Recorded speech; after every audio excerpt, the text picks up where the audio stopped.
모든 것이 끝났다고 생각한 순간이었다. 이제 남은 건 공허함과 분노뿐. 하지만 끝이 아니었다. 배신은 언제나 예상치 못한 순간에 찾아오고 나를 짓밟았다. 믿었던 사람이 내 뒤에서 웃으며 칼을 꽂았고 가장 소중했던 것을 내팽개쳤다. 이 세상이 얼마나 잔인한 곳인지 나는 너무 늦게 깨달아 버렸다. 전 아내 지혜와 나는 6년 동안 함께했다. 우리는 같은 회사에서 동료로 지내다가 사랑에 빠졌고 결국 연애를 공식적으로 하기 위해 내가 더 좋은 조건의 다른 회사로 이직하게 되었다. 그렇게 우리는 결혼했고 사랑스러운 딸 서연이를 낳았다. 오랜만에 부모님을 찾아뵙고 싶어서 추석 연휴를 맞아 가족과 시간을 보내기로 했다. 서연이도 할머니, 할아버지와 시간을 보내며 가족애를 느낄 필요가 있다고 생각했다. 부모님 댁에 도착하자 부모님은 반갑게 우리를 맞아주셨다. 저녁 식사 내내 부모님과 이야기를 나누며 못다한 시간들을 보상하는 듯한 기분이었다. 안개 낀 눈빛에 오신 것을 환영합니다. 금지된 열정 속에서 길을 잃은 눈빛, 매혹적이고 은밀한 불륜 이야기, 그리고 모든 것이 지나간 후 후회와 허물함만 남아 안개처럼 흐려진 눈동자. 서연이는 피곤한 기색을 보였고 나는 부모님과 이야기를 나누던 지혜에게 양해를 구한 뒤 서연이를 재우러 방으로 갔다. 하지만 아이답게 서연이는 아빠, 게임. 조금만 더 하면 안 돼? 라며 간절한 눈빛을 보냈고 결국 나는 못 이기는 척 허락해 주었다. 태블릿을 들고 함께 게임을 하던 중 너무 빠져들어 시간을 잊고 말았다. 시간이 늦어진 걸 깨닫고 서연이의 태블릿을 챙긴 후 아이를 재운 뒤 다시 거실로 나왔다. 그런데 소파에 앉아 게임을 계속하려던 순간 카톡 알림이 하나 도착했다. 벌써 보고 싶어. 보낸 사람은 민수라는 이름이었다. 믿을 수 없는 사실, 그리고 충격적인 배신. 나는 순간 얼어붙었다. 밤늦은 시간에 8살 딸이 이런 메시지를 받을 리가 없었다. 불길한 예감이 들어 메시지 목록을 확인한 순간 태블릿이 지혜의 클라우드 계정과 연동되어 있다는 것을 깨달았다. 즉, 지혜의 핸드폰으로 온 메시지가 태블릿에도 그대로 표시된 것이었다. 나는 조심스럽게 민수의 대화창을 열었고 믿기 힘든 대화들이 펼쳐졌다. 우리 집에서 보낸 시간 너무 행복했어. 남편이랑 딸 없을 때 또 갈게.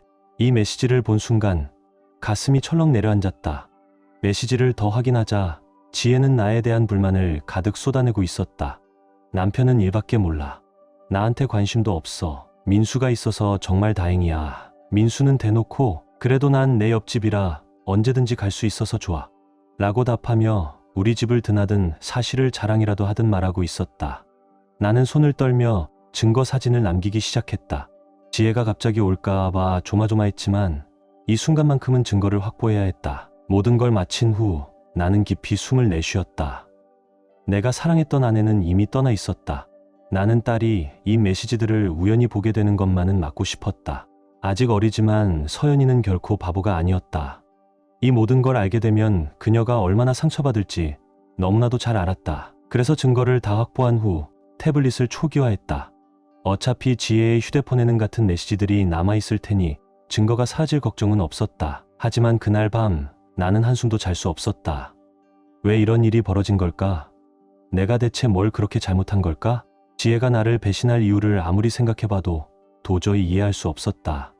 다음 날 부모님이 서연이를 데리고 외출한 사이 나는 지혜와 단둘이 마주 앉았다. 더 이상 피할 수 없었다.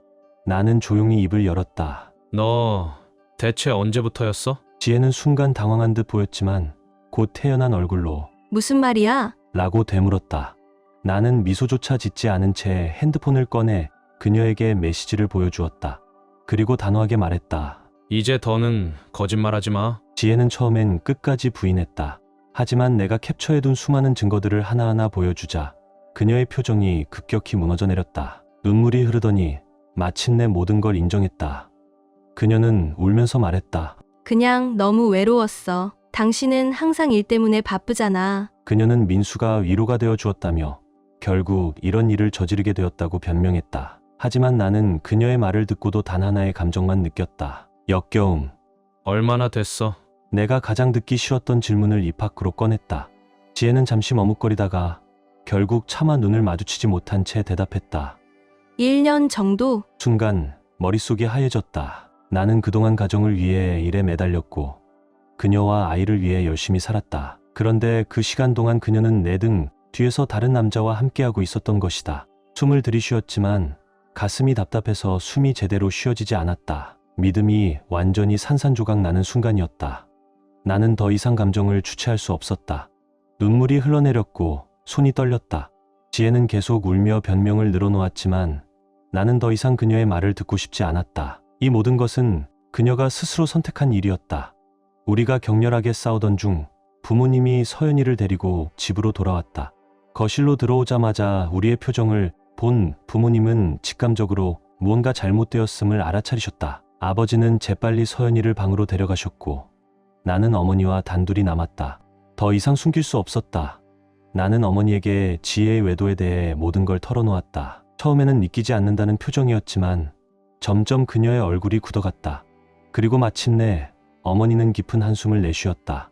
지혜야, 단 한마디뿐이었지만 그 속에는 분노와 실망 그리고 슬픔이 섞여 있었다. 지혜는 계속 울며 변명을 늘어놓았다.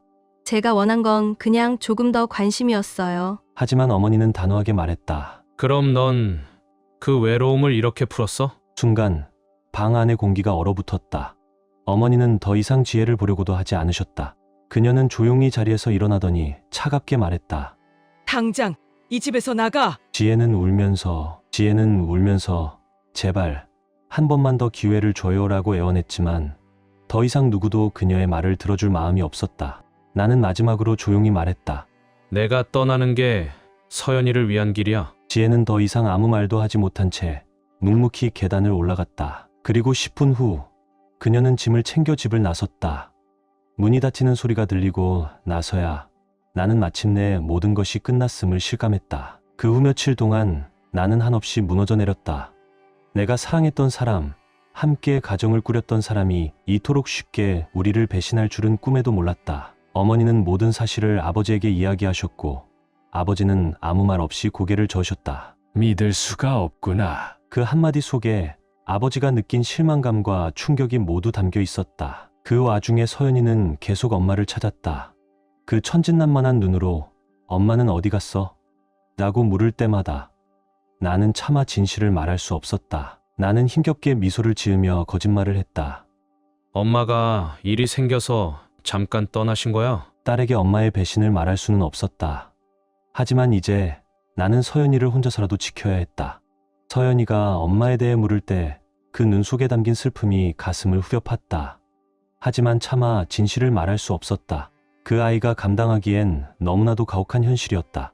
그 후 며칠간 모든 것이 무너진 감정 속에서 하루하루를 버텼다. 부모님은 나를 다독여 주셨고 흔들리는 나를 붙잡아 주셨다. 추석 연휴는 행복한 가족 모임이 될 예정이었지만 이제는 배신의 그림자가 드리운 쌀인 기억이 되어버렸다. 우리는 남은 명절 분위기를 살리려 했었지만 공기에는 무거운 침묵과 말하지 못한 상처가 가득했다. 사랑했던 사람을 잃은 순간순간이 너무나도 고통스러웠다. 마주해야 할 현실, 그리고 결단.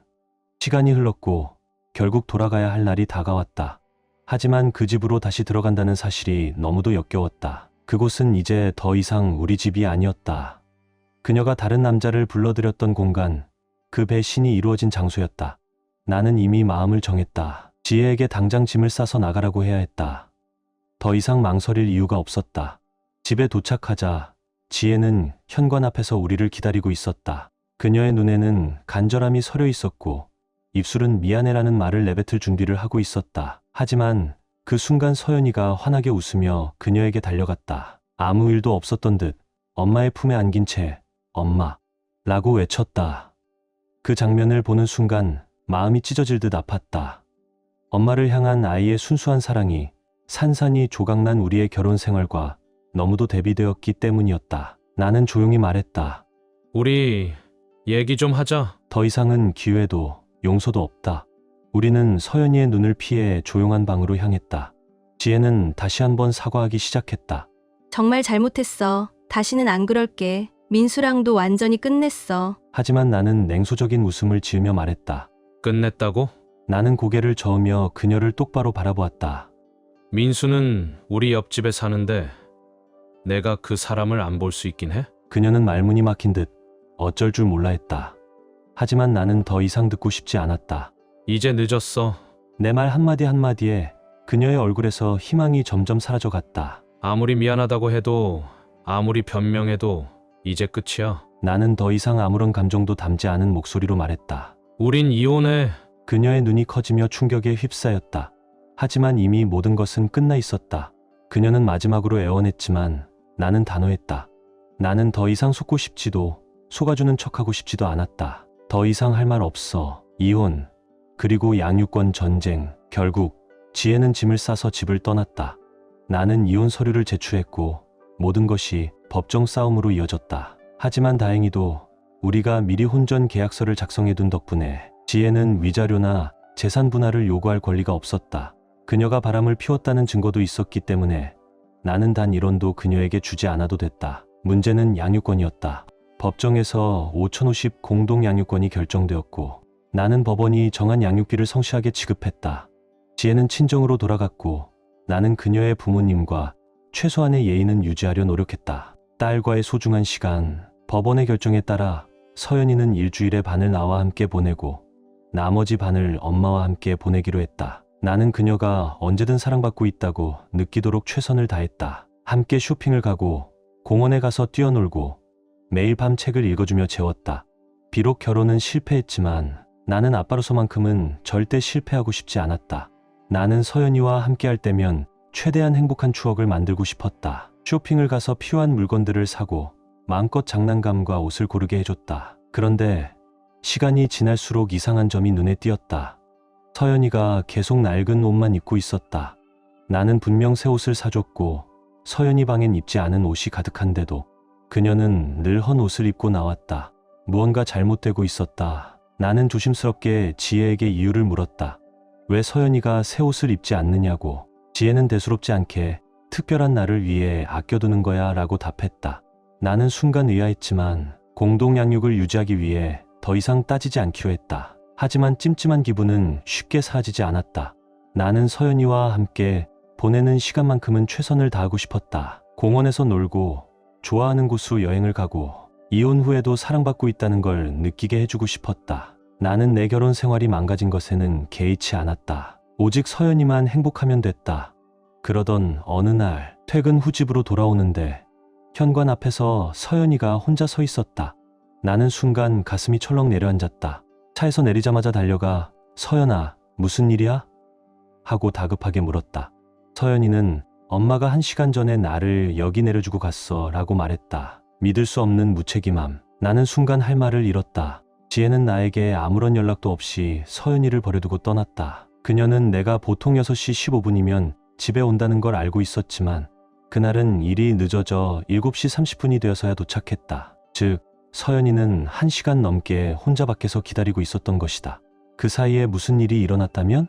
생각만 해도 소름이 돋았다. 서연이를 집 안으로 데리고 들어가 간단히 파스타를 데워 저녁을 챙겨주고 난 후 나는 곧바로 지혜에게 전화를 걸었다.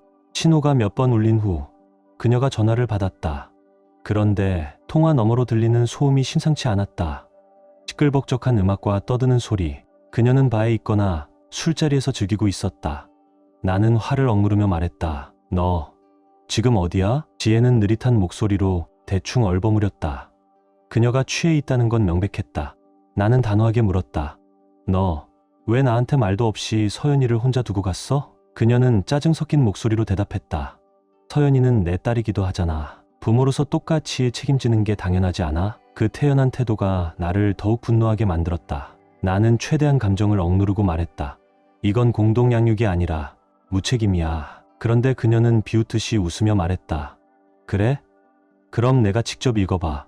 나는 순간 당황했다. 뭘 읽으라는 거야? 그녀는 서연이에게 편지를 줬다고 말했다. 진짜 이유. 나는 서연이를 불러 엄마가 너한테 준 종이 있니? 라고 물었다. 서연이는 작은 주머니를 뒤적이더니 구겨진 종이를 꺼내 내 손에 건넸다. 나는 그것을 펼쳐 읽었다. 그리고 순간 숨이 멎을 것 같았다. 나는 더 이상 서연이를 키울 수 없어. 내가 보내주는 양육비로는 부족해. 이제부터 내가 책임져. 믿을 수 없었다. 나는 매달 법원에서 정한 양육비를 성실히 보내고 있었는데 그녀는 더 많은 돈이 필요하다며 서연이를 버린 것이다. 더 이상 참을 수 없었다. 나는 더 이상 감정적으로 대응할 필요가 없다고 판단했다. 이건 단순한 무책임이 아니라 아동방임이었다. 나는 즉시 아동보호센터와 경찰에 신고했다. 그리고 집 앞 CCTV 영상을 확보해 그녀가 서연이를 버려둔 증거로 제출했다. 더 이상 이 여자가 서연이를 키울 자격이 없다는 것을 증명할 순간이었다. 경찰은 이 사건을 매우 심각하게 받아들였고 곧바로 위치를 요청했다. 나는 증거 자료와 함께 정식으로 아동방임 신고를 접수했다. 그 후 변호사와 상담하여 서연이의 단독 양육권을 요청하기로 했다. 지혜가 바람을 피웠을 때는 참았지만 내 딸을 위험에 빠뜨린 것은 절대 용서할 수 없었다. 지혜의 부모님과의 대립. 얼마 후 지혜의 부모님이 나에게 전화를 걸어왔다. 놀란 목소리로 왜 지혜가 경찰서에서 전화하느냐고 물었다. 나는 모든 사실을 그대로 이야기했다. 그들은 충격을 받았고 설마 그렇게까지 했을 리 없다며 믿지 못하는 눈치였다. 하지만 경찰 보고서와 증거들이 모두 명백했다. 그들은 결국 나에게 제발 고소를 취소해달라고 애원했다. 우리가 지혜를 설득할 테니 처벌은 하지 말아달라.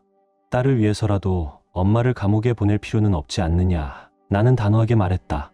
제 아이의 안전이 걸린 문제입니다. 저는 너무 많은 걸 참아왔습니다. 하지만 딸을 위험에 빠뜨린 걸 용서할 순 없습니다. 그들의 목소리는 점점 절박해졌고 감시하에 만남을 허용하는 것이나 상담 치료를 받게 하는 것 같은 대안을 제시했다.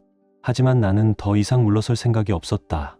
서연이를 안전하게 키울 수 있는 환경을 만들기 위해서였다. 완전한 양육권을 위해 법정으로. 며칠 뒤 나는 서연이의 물건을 모두 챙겨올 것이라고 지혜 부모님께 통보했다. 이후 서연이에게 이 사실을 알렸다. 이제부터는 우리 집에서만 지낼 거야. 그 말을 듣자 서연이의 얼굴이 기쁨으로 가득 찼다. 그 모습을 보고 나는 확신했다. 내 결정이 옳았다는 것을. 며칠 후 우리는 법정에 서게 되었다. 내 변호사는 지혜의 아동방임과 양육비 남용을 철저하게 증명했다. 서연이를 현관 앞에 두고 떠난 사건, 서연이가 엄마에게 받은 편지, 새 옷을 못 입게 한 정황, 모든 증거가 그녀의 무책임함을 입증하고 있었다. 어떻게든 그녀를 변호하려 했지만 법정에서 이 모든 사실을 반박하기는 어려웠다. 판사는 깊은 한숨을 내쉬더니 단호한 목소리로 판결을 내렸다. 서연이의 양육권은 나에게만 주어진다. 지혜는 그동안 지급받은 양육비를 유용한 혐의로 벌금을 내야 한다. 벌금 3천만 원은 법률 비용으로 공제된다. 나는 이 정도까지 갈 거라고는 예상하지 못했다. 하지만 이것이 서연이를 위한 길이라면 받아들일 수밖에 없었다. 법정 판결 이후 나는 처음으로 마음의 평온을 느꼈다. 이제 서연이의 모든 것을 책임질 사람은 나뿐이었다. 끝나지 않는 가족의 비난. 그 후 지혜와 그녀의 가족들은 계속해서 나에게 메시지를 보냈다. 너무 가혹한 처벌이었다. 엄마한테서 아이를 빼앗는 게 옳은 일이냐? 넌 좋은 아빠가 되지 못할 거다. 하지만 나는 더 이상 흔들리지 않았다. 나는 서연이를 위해 가장 좋은 선택을 했다는 것을 알고 있었다. 솔직히 지혜가 지금 정신적으로 어떤 상태인지도 모르고 알고 싶지도 않습니다. 그녀가 힘든 시간을 보내고 있다면 그 전에 나와 대화를 했어야 했습니다. 하지만 그녀는 극단적인 선택을 했고 딸을 현관 앞에 버려두는 행동까지 했습니다. 그런 사람을 더 이상 신경 쓸 이유가 없었습니다. 그 후 몇 주간 우리의 삶은 평온 그 자체였습니다.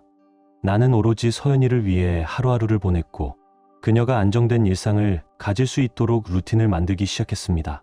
학교 갈 준비를 도와주고 머리를 묶어줄 수 있도록 유튜브에서 완벽한 포니테일 만들기 강좌까지 찾아봤습니다. 지혜와 그녀의 부모님이 뭐라고 하든 상관없습니다. 나는 서연이를 위해 모든 걸 할 것입니다. 최근 놀라운 사실을 알게 되어 다시 돌아왔습니다. 지혜와 친분이 있던 지인들에게서 그녀가 현재 임신 3개월이라는 소식을 들었습니다.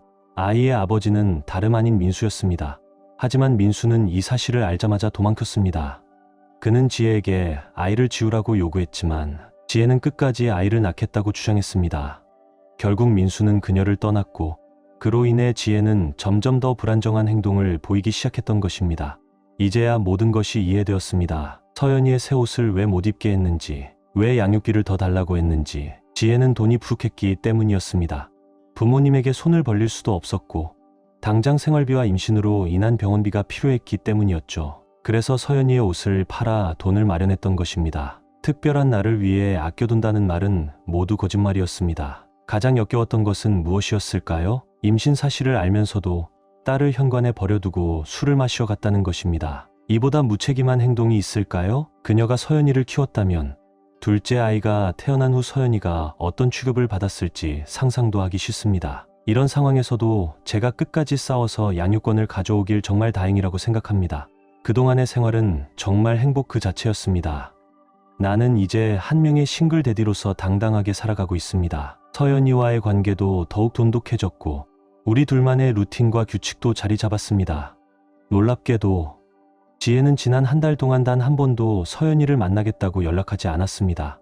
그녀가 스스로 우리의 삶을 방해하지 않기로 결정했다면 그보다 더 좋은 소식은 없을 것입니다. 곧 새해가 다가옵니다.